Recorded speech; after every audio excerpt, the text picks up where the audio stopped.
Pain heals. Chicks dig scars. Glory lasts forever. Welcome back to the channel.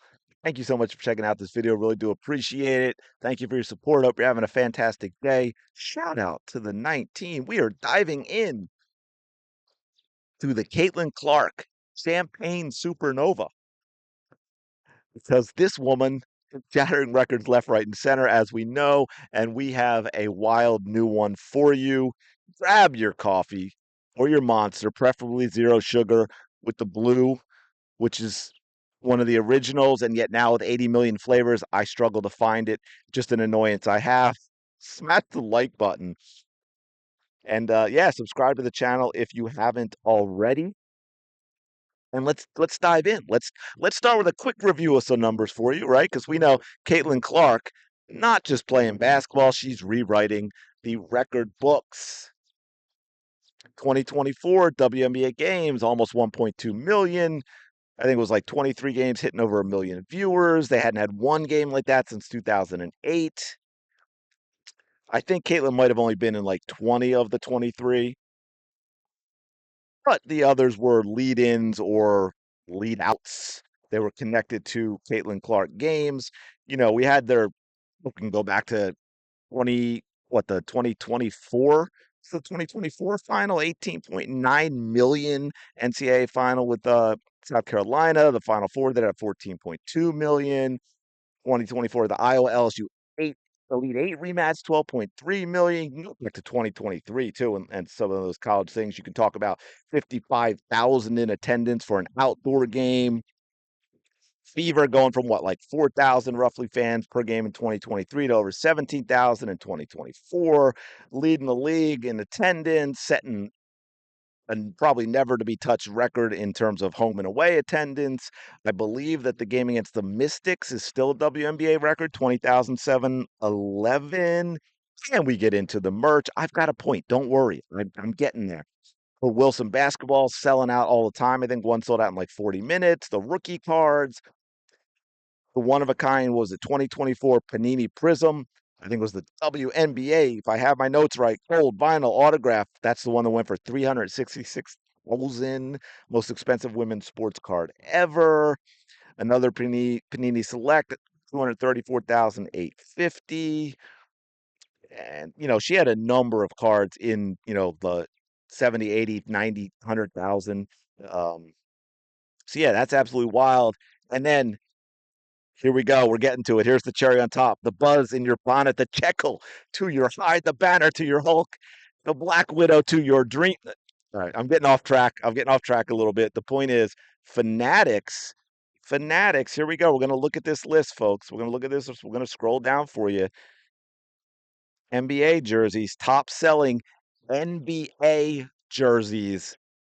Yes, yes, that is Caitlin Clark at number 2 for top selling NBA jerseys, the only one ahead of her, Steph Curry. And no, there is not a WNBA player in existence getting anywhere near this. She, by the way, Nike is the one. She is the one. She is it. Absolutely wild that we're looking at the NBA, no, NBA jerseys, and she is number 2. She is not just a basketball player, she is a cultural force, not to be confused with the Force Awakens and what Disney did to Star Wars, which used to be a cultural force. But let's be real, she is a better face right now for the NBA than the guy who's led it to its demise, the self-anointed king. It's not how you do nicknames, by the way, man. You don't give yourself a nickname.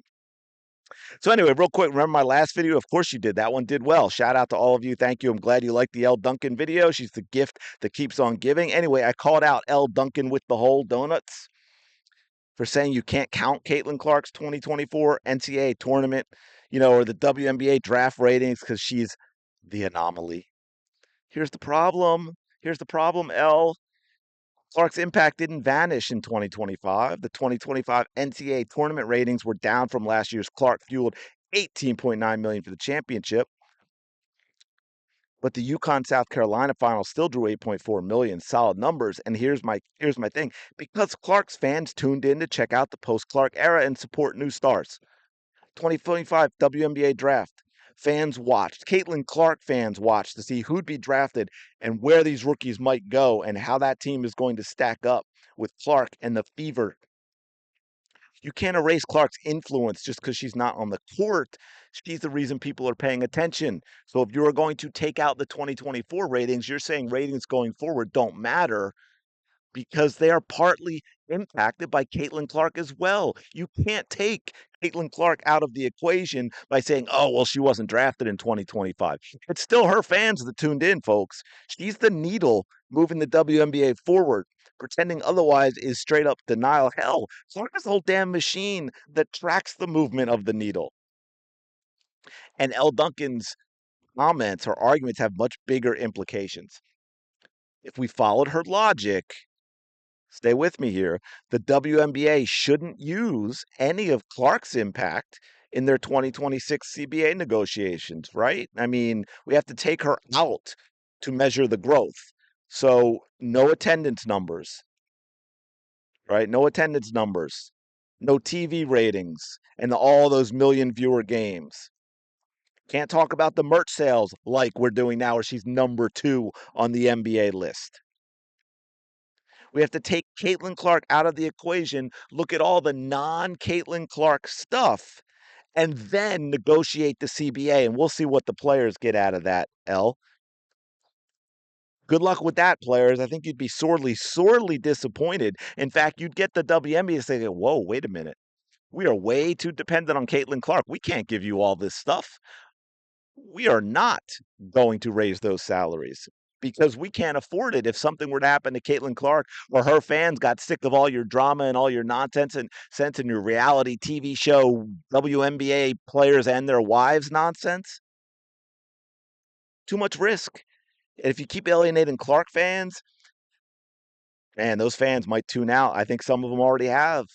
And if you want those player salaries to rise in the new CBA, the WA cannot afford to lose those millions of eyeballs Clark brings, man. Come on, ignore it at your peril, people.